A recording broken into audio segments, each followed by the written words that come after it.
Hello, everyone, and welcome to another episode of Not Now, Mom, I'm Gaming.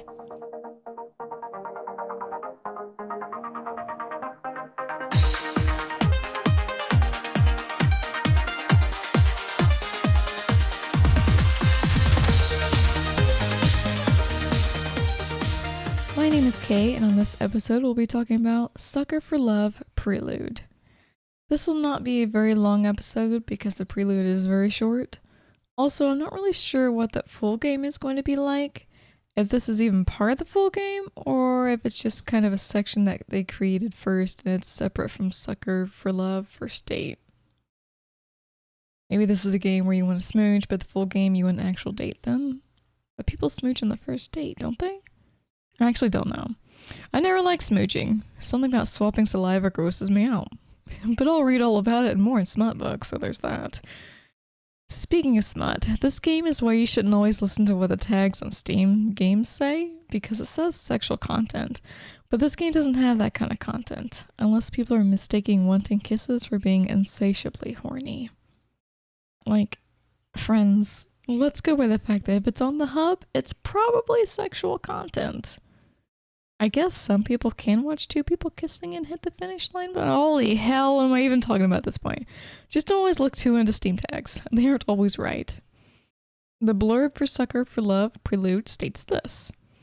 Put the love in Lovecraftian. We all know what it's like to be lonely, but what if you sent for the biggest e-girl, Eldritch girl, in all the cosmos? How would you even get her to notice you? Luckily, with the power of a strange pink Necronomicon, you have the chance to make your restless dreams into a dark and terrifying reality.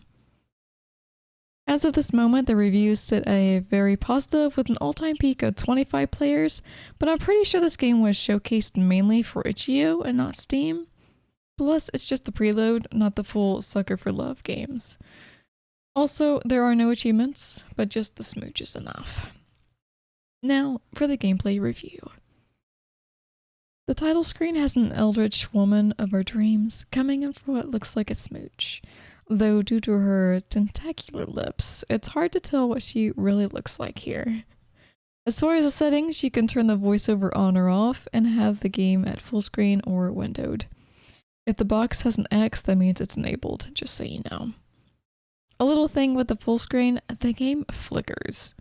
I don't know if it was just me and my computer specs that caused it to have the problem, but it's really bad.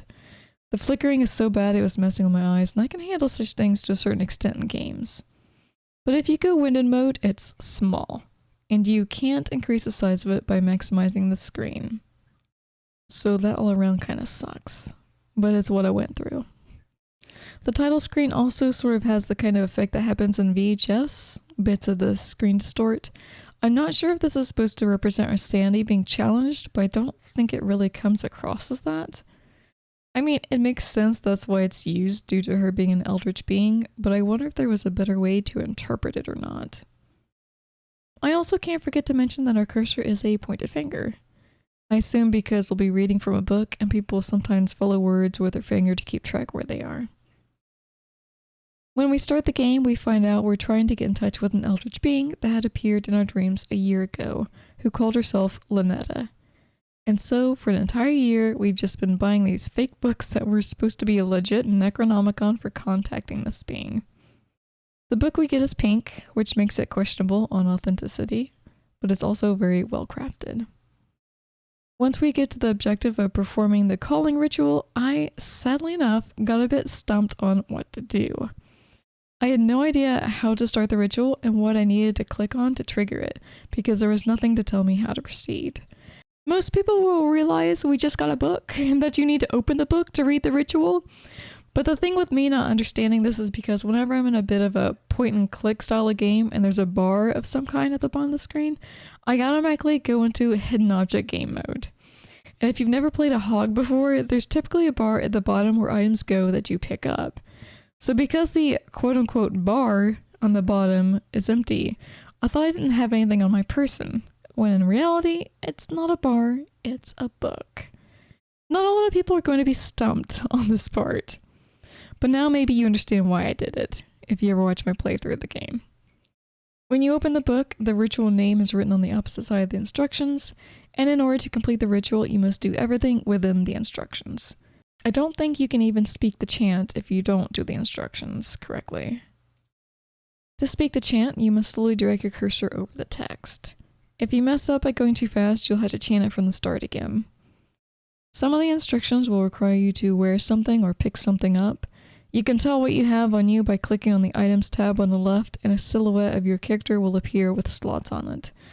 Depending on what you have is where the item will be if you picked it up. After performing the calling, an eldritch being will appear. And if you're wondering what wish we want her to grant, it's to have a smooch. Eh? What? Her reaction is on point. Before I get too far ahead, I really like how she came in initially portrayed as this dark, scary being, silhouetted in red, and then turned into this cute, adorable female squid-faced eldritch. I don't think I'd be as into her as our guy is, but it's the face. Don't say it again, creep! And how are you looking directly at me without being driven mad? Send me back. I love her voice. It's so girly and perfect for sounding flirty and making you feel like you're a good boy for getting the rituals right.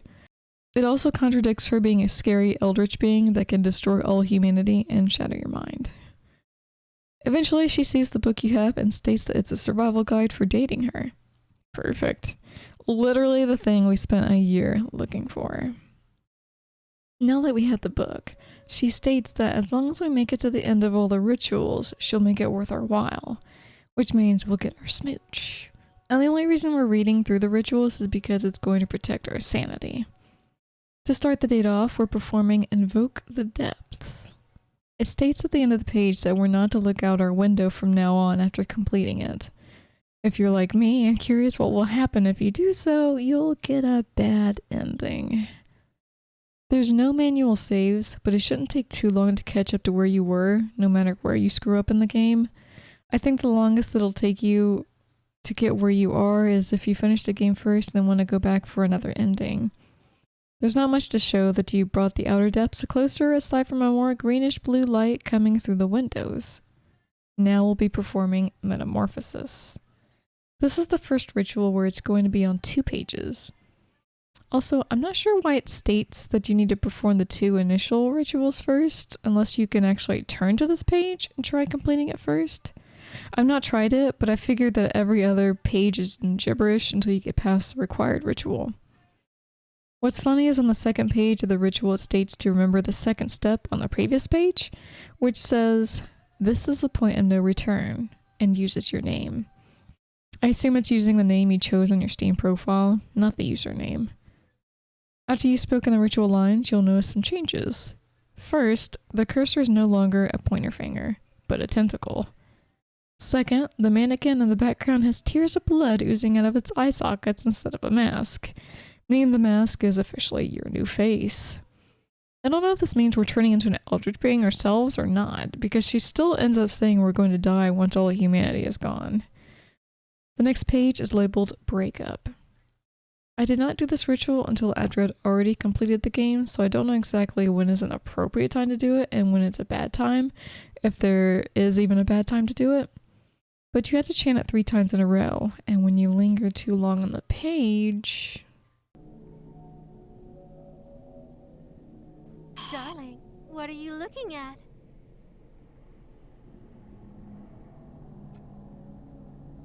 Nothing, huh? You were looking at nothing? Is that the truth? Did I scare you, darling? Good. I know what page you are on. And if I see you trying to cast that spell about nothing, you won't get past the second word. Yeah, she can be a little scary. Instead of risking my life right after she threatened it, I moved on to performing Prepare Offering. This is the first time you'll be changing the image on the chalkboard by the window.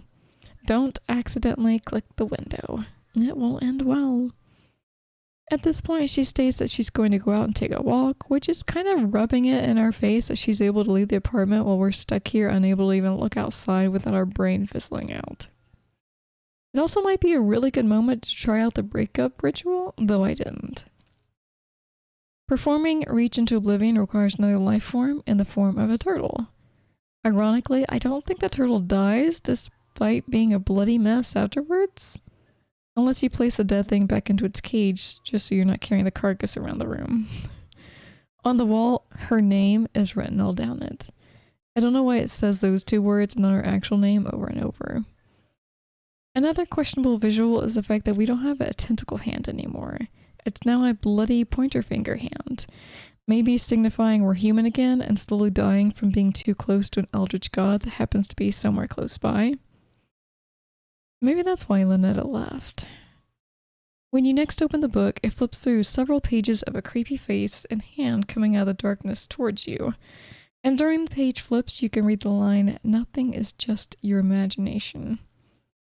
Now our objective has shifted to survive, and things become a little more tense.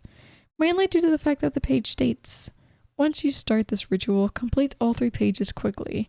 You'll be vulnerable until you finish. Which sets up a time limit.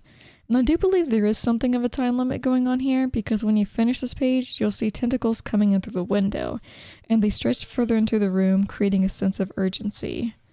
Especially when it comes to changing the images on the chalkboard.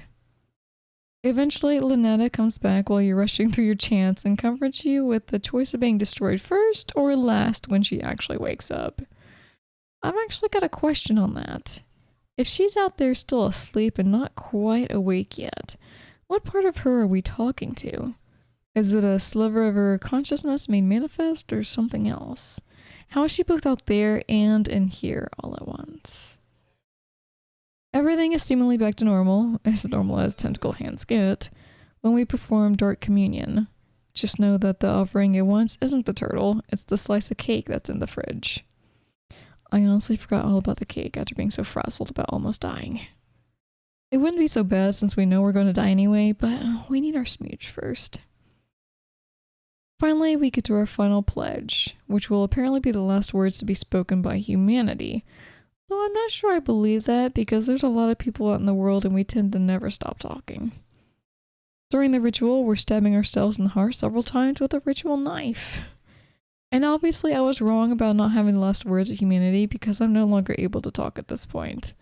Lynetta is talking for us, and she has a wonderfully logical reason as to why the world is going to end. So why destroy me? And all of reality? Why not just stay here with me? That's what you're thinking, right? Oh, my sweet, mortal darling. I'm not doing this out of malice. You've had good dreams before, right? Well, when you woke up, you destroyed those dream worlds and everything in them. Did you wake up because you hated those dreams? No. It just couldn't be helped that you'd wake up eventually. Makes sense, right? And hey, we got our kiss. Just not really sure why her eyes are glowing red. But also, Lynetta looks like she has a tail, even though it's a tentacle from her actual self outside the window. Alright, we still have one more ending to get, and when I loaded up the game again, I decided to perform the breakup when she was laying on the bed before a nap. Maybe not the wisest point to try it, considering she asked for all the lights to be out, and we had to turn them on for the ritual, but she didn't wake up. I'm also not sure if I had to read the lines 3 times in a certain amount of time before she catches us. I was pretty quick about it because I'm just that afraid of her. Plus her outside self was freaking me out by showing snippets of itself as if it knew what I was doing even if she was still laying on the bed. After the ritual is completed, Lynetta has become even more adorable, if not a lot more sad. She's now a baby squid. That's not why she's sad though. We kind of severed our connection, although she thinks she's still in control of the situation because at this point we haven't gotten her smooch as far as she's concerned. Here's our take on that.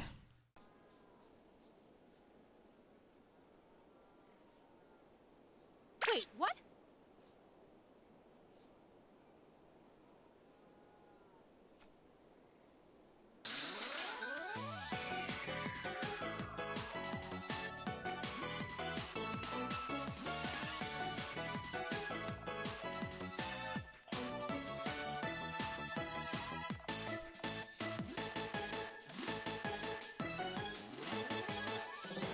absolutely horrifying. Our lips look like we've got stung by a bee on them and we're having an allergic reaction.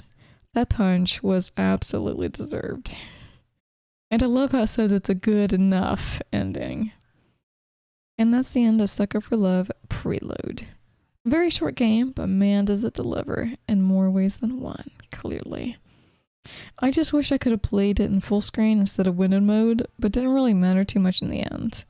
I managed to finish without having to deal with all the screen flickering. Like I said, I don't know if the full game sets off from where this ends, or if this is part of the full game, or if it's just kind of a teaser at this point, and the full game will pretend that this never happened in the first place. Either way, we've got a taste of what it's like to smooch an eldritch being, and it's enough to want more. Until our next date, if you're found swiping right on an eldritch being, just say, "Not now, Mom. I'm gaming."